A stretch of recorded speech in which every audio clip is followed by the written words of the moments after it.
बिस्मिल्लाहिर्रहमानिर्रहीम अस्सलामुअलैकुम रहमतुल्लाह। अचानक से पीपल्स पार्टी और आसिफ अली जरदारी की जानिब से मौजूदा हुकूमत या शहबाज शरीफ से आप कह लें, ये डिमांड शुरू कर दी गई है कि हमें हमारा हिस्सा दिया जाए। हमें या तो वज़ीर-ए-आज़म बनाया जाए या फिर हमें गवर्नमेंट के अंदर हिस्सा दिया जाए, वरना ना सिर्फ हम ये सदर का अहदा छोड़ देंगे, जो चेयरमैन सेनेट की नशस्त है, वो जो ओहदा मिला हुआ है वो इस वक्त पीपल्स पार्टी के अहम तरीन रहनुमा यूसुफ रज़ा गिलानी, जो कि साबिक़ वज़ीर-ए-आज़म भी रह चुके हैं, उनके पास है। हम वो भी छोड़ देंगे, सदर का ओहदा भी छोड़ देंगे, और इसके बाद हम बाकायदा तौर पर गवर्नमेंट के सपोर्ट से भी पीछे हट जाएंगे, और गवर्नमेंट को जो वोटों के ज़रिए से खड़ा किया गया है, इसकी जो सपोर्ट की गई है, इसको जिस तरीके से अपने पैरों के ऊपर वोट करके बनाया गया है, इस्टेब्लिश किया गया है, ये मुकम्मल सपोर्ट और हिमायत ख़त्म कर दी जाएगी, पीछे हटा ली जाएगी, और आपकी गवर्नमेंट 2 मिनटों में धड़ाम करके गिर जाएगी। ये बहुत बड़ी धमकी आज आसिफ अली जरदारी की जानिब से इस हुकूमत को पहुँचा दी गई है। अब इसके पीछे वजह क्या है? देखिए, ये क्यों हो रहा है। ये अंदर खाते जो मुलाकात हुई है, 2-3 उसके अंदर बड़ी डेवलपमेंट्स हुई। एक तो मुलाकात हुई वज़ीर-ए-आज़म हाउस के अंदर PTI के इंतहाई अहम तरीन शख्स के साथ। तो इसका मतलब ये है कि अब नून लीग का प्लान है। देखिए, इसके अंदर नून लीग का असल में एक प्लान काम कर रहा है, एक साजिश काम कर रही है, जिसकी वजह से पीपल्स पार्टी को ये खटक गया, पीपल्स पार्टी को ये पता चल गया, पीपल्स पार्टी को ये अंदाज़ा हो गया, पीपल्स पार्टी को ये समझ आ गई है कि नून लीग को अब हमारी ज़्यादा ज़रूरत नहीं पड़ेगी। ये जा रहे हैं PTI की तरफ, ये जा रहे हैं और ऑप्शंस की तरफ, और वहाँ से सादा अक्सरियत हासिल करने के बाद हमारी सपोर्ट की ज़रूरत इनको नहीं रहेगी, जिसकी वजह से ये हमें फ़ारग करते गए। तो पीपल्स पार्टी को ये पता लग गया। 2-3 बड़ी डेवलपमेंट्स हुई। एक जो बड़ी डेवलपमेंट ये हुई कि सुप्रीम कोर्ट ऑफ पाकिस्तान की जानिब से जो मखसूस नशस्तों का रिज़र्व सीट्स का मामला है, उसके ऊपर फ़ैसला सुना दिया गया। हालांकि वक्ती तौर पर इसको थोड़े से कानूनी मामलात उसके अंदर ज़रूर हैं, कानूनी नुकात हैं, लेकिन यह किसी स्टेज के ऊपर हल तो हो जाने हैं। और नून लीग को जब नशस्तें मिल जाएंगी तो नून लीग बड़ी आसानी के साथ सिंपल मेजॉरिटी में आ जाएगी। सिंपल मेजॉरिटी का मतलब ये है कि फिर उसको किसी इत्तेहादी की ज़रूरत नहीं रहेगी।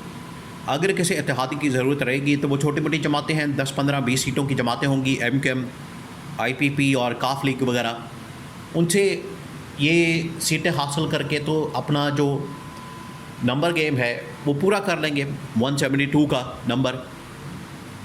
तो पीपल्स पार्टी की ज़रूरत नहीं रहनी। एक तो ये उसके पीछे फ़ैसले की बड़ी वजह, इनको जो डर और खौफ लग गया, और पीपल्स पार्टी ने जो डिमांड करना शुरू कर दी है, पीपल्स पार्टी जो डिमांड कर रही है, पीपल्स पार्टी जो इस हवाले से बात कर रही है कि आप हमें हमारी सीटें वापस करें, हमें हमारी सीटें दें, या हमें इक़्तिदार दें, पावर दें, या हमारा वज़ीर-ए-आज़म बनाएं बिलावल भुट्टो को, या फिर हम हुकूमत से अलहदा होने जा रहे हैं। आपका ये सदर का ओहदा और आपके ये चेयरमैन सेनेट का ओहदा, ये आप अपने पास रखें। एक तो ये बड़ी डेवलपमेंट हुई। दूसरा ये कि इनका जो प्लान है, जो साजिश है 2/3 मेजॉरिटी के ज़रिए 27वीं आइनी तरमीम लाने का, इनके दरमियान जो मायदा हुआ था, जब 8 फरवरी 2024 के इंतखाबात हुए तो तकरीबन को 1 महीना लगा। इंतखाबात हो गए फरवरी में और गवर्नमेंट कब बन रही है? मार्च में। 1 महीना लग गया, और पीपल्स पार्टी इस बात के ऊपर नहीं आ रही थी, वो एग्री नहीं कर रही थी, वो इस बात के ऊपर आने के लिए तैयार नहीं थी। अगर हम नून लीग को सपोर्ट करते हैं तो हमें क्या फ़ायदा हासिल होगा? अगर हमें आप 2 साल बाद हुकूमत दे दें वज़ीर-ए-आज़म के ओहदे समेत, तब तो हम इस हुकूमत को सपोर्ट करने के लिए तैयार हैं, इनको वोट देने के लिए तैयार हैं। लेकिन अगर हमें वज़ीर-ए-आज़म का ओहदा नहीं मिलता, 2 साल के बाद हमें गवर्नमेंट नहीं मिलती, हुकूमत नहीं मिलती, हमें इक़्तिदार नहीं मिलता, खाली हमें वज़ारतों के ऊपर तरखा के, ओहदों के ऊपर तरखा के, या 2-3 गवर्नर्स के ओहदे दे के, या फिर बलूचिस्तान के अंदर थोड़ा बहुत शेयर दे के, या सदर बना के, या चेयरमैन सेनेट बना के, अगर आप कहेंगे कि हम लोग बिल्कुल फ़ारिग हो गए और हमें बिल्कुल माइनस कर दिया जाएगा, निकाल दिया जाएगा, हमारा इक़्तिदार के अंदर कोई हिस्सा नहीं होगा, फॉर्मूले के अंदर, शेयर के अंदर कोई हिस्सा नहीं होगा, तो इस तरह की गवर्नमेंट फिर हमें कबूल नहीं है। उन्होंने कहा था कि आप अभी ये ओहदे पकड़े 2 साल बाद आप जिसको कहेंगे वज़ीर आज़म बना देंगे। जरदारी ने कहा था कि बिलावल भुट्टो है वज़ीर आज़म नेक्स्ट, उसको बनाना है। एक तो अजीबो गरीब यहाँ पर पाकिस्तान में ख़ानदानों के ख़ानदान यहाँ पर हुकूमत करते चले आ रहे हैं। पहले नवाज़ शरीफ, फिर उसके बाद शहबाज शरीफ और उसके बाद मरियम नवाज़, बिल्कुल इसी तरीके से पहले जुल्फ़िकार अली भुट्टो, फिर उसके बाद बेनज़ीर भुट्टो, फिर उसके आगे उसका बंदा आसिफ अली जरदारी और अब उसका बच्चा जो है बेटा जो है वो बिलावल, वो तैयार बैठा कि मुझे अब वज़ीर आज़म बनाया जाए।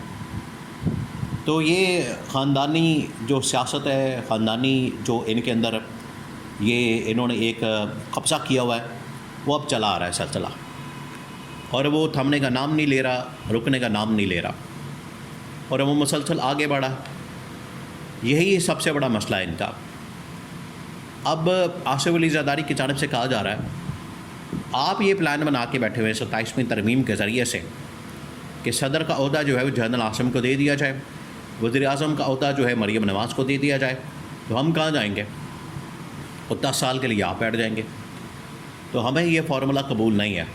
इस वजह से पहली स्टेज में हमें आप ये ओहदे दें, वजारतें दें, और सेकंड स्टेज के अंदर आप हुकूमत हमारे हवाले करें और वज़ीर आज़म बिलावल भुट्टो का बना दिया जाए। ये उनके जानिब से कहा गया, जिस पर उन्होंने धमकी दी है। देखिए ये आपस में लड़ेंगे। इमरान खान ने कहा था कि वक्ती तौर पर ये इकट्ठे होंगे मेरे ख़िलाफ़ हुकूमत हासिल करने के लिए, क्योंकि जब मैं इनके ऊपर हाथ डालूँगा, इनकी अकाउंटेबिलिटी एहतसाब करूँगा, मैं इनकी लूट मार बेनकाब करूँगा, फिर ये आएंगे मेरी तरफ। वक्ती तौर पर इकट्ठे होंगे लेकिन फिर आपस में लड़ेंगे, इक़्तिदार की वजह से, पावर की वजह से, ओहदों की वजह से, वजारतों की वजह से, हुकूमतों की वजह से, और आपस में लड़ के मर जाएंगे। और आज वो स्टेज आ गई है कि ये आपस में अब लड़ना शुरू हो गया है। इनकी लड़ाइयाँ सामने आ गई हैं, और पीपल्स पार्टी पंजाब के अंदर भी उड़ा रही है, और वफाक के अंदर भी पीपल्स पार्टी दबा के ना सिर्फ इस बजट खिलाफ भरपूर अंदाज में तनकीद कर रही है, बल्कि इस हुकूमत की कारकर्दगी आलमी सतह के ऊपर, इंटरनेशनल लेवल के ऊपर और पाकिस्तान के अंदर गवर्नेंस के ऊपर शदीद तरीन तनकीद कर रही है। ये है पीछे बुनियादी वजह, जिसकी वजह से ये अब चेयरमैन सेनेट का ओहदा भी छोड़ने को तैयार है। यूसुफ रज़ा गिलानी और आसिफ अली जरदारी बतौर सदर ये ओहदा PTI को ऑफ़र करने के लिए भी एवन के तैयार हो गए हैं।